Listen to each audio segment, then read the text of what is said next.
Moikka! Se on Hypotetia, vlogi ja Tanja Aalto täällä. Mitä kuuluu sun tammikuun loppuun? Paukkupakkaset ovat antaneet periksi. Aika kostea sää tuolla, en kyllä siitäkään tykkää. Mä olen kesän lapsi, mutta kyllä talvella pitäisi olla pakkasta ja lunta. Puhuin tuolla Spotifyssa Hypotetia-podcastissa läheisriippuvuudesta, koska se on itselleni ihan todella tärkeä, sydäntä lähellä oleva aihe. Olen siis itse läheisriippuvuudesta kärsivä,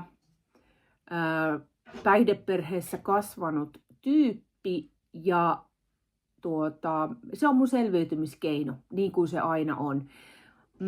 Sun ei tarvitse olla elänyt ja kasvanut päihdeperheessä. Se toimintahäiriö voi olla esimerkiksi sellainen ahdasmielinen ääriuskonnollisuus tai sitten meille suomalaisille niin kovin tuttu työnarkomania. Tai no, ehkä sitä ei mielletä työnarkomaniaksi Suomessa. Muistan itsekin ajan, kun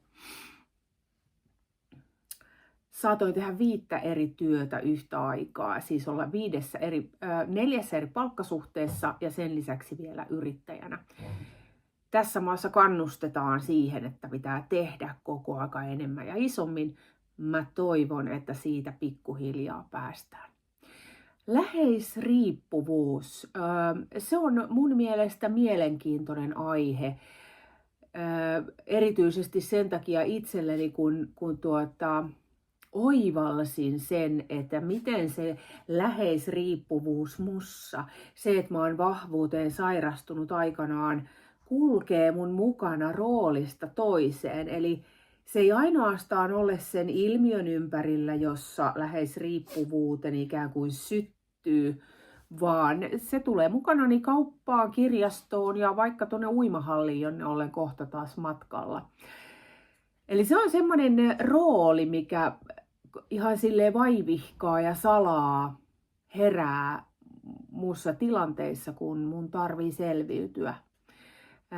Kun mun tarvii olla rohkea, vahva ja pystyvä, niin ratkaisukeskeinen Tanja sisälläni jotenkin nostaa päätään, ojentaa rankansa ja astuu ikään kuin parrasvaloihin. On ollut ihan tosi vapauttavaa huomata ne tilanteet ja myöskin pyristellä siitä mallista pois. Ei ole helppoa, mutta mahdollista. Pikku hetki.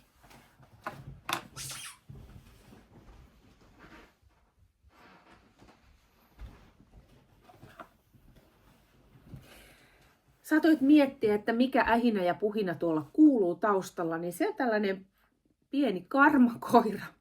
8 kuukautta, jota ärsyttää se, kun tehdään jotain muuta kuin ollaan hänen huomionsa keskiössä. Eräänlaista läheisriippuvuutta myös se, kyllä. Minä olen ennen kaikkea kissaihminen, mutta karman kautta olen sitten päässyt myös tähän koiramaailmaan mukaan. Karma on hauska tyyppi, kulkee meidän matkassa moottoripyörällä kesäisin ihan minne vaan. Siinä sellaisessa koiran repussa meidän välissä matkustaa kevyesti ja helposti. Joo, jos sua kiinnostaa ne läheisriippuvuuden eri muodot, eri roolit, niin käy tsekkaa Spotifysta viimeisin Hypotetia-jakso, jonka nimi on Äärellä. Niitä rooleja on semmoinen, sanotaan 7-8 kappaletta, kyllä. Ja ne menee meillä läheisriippuvaisilla vähän lomittain.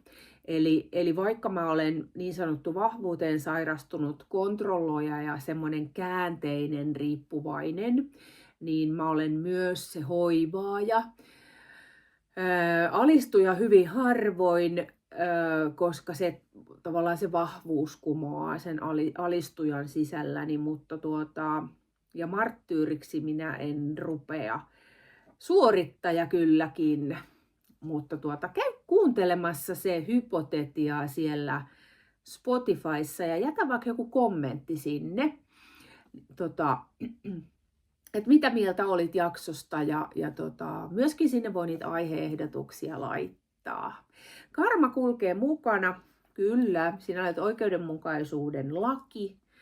Hän kulkee matkassa mukana ja tuutte varmasti myös täällä tupen puolella häntä näkemään. Niin, kyllä. Hei, mitä ihaninta tammikuun loppua sulle. Nähdään taas. Moi moi! Sanoiko se moi? Moi. Moikka!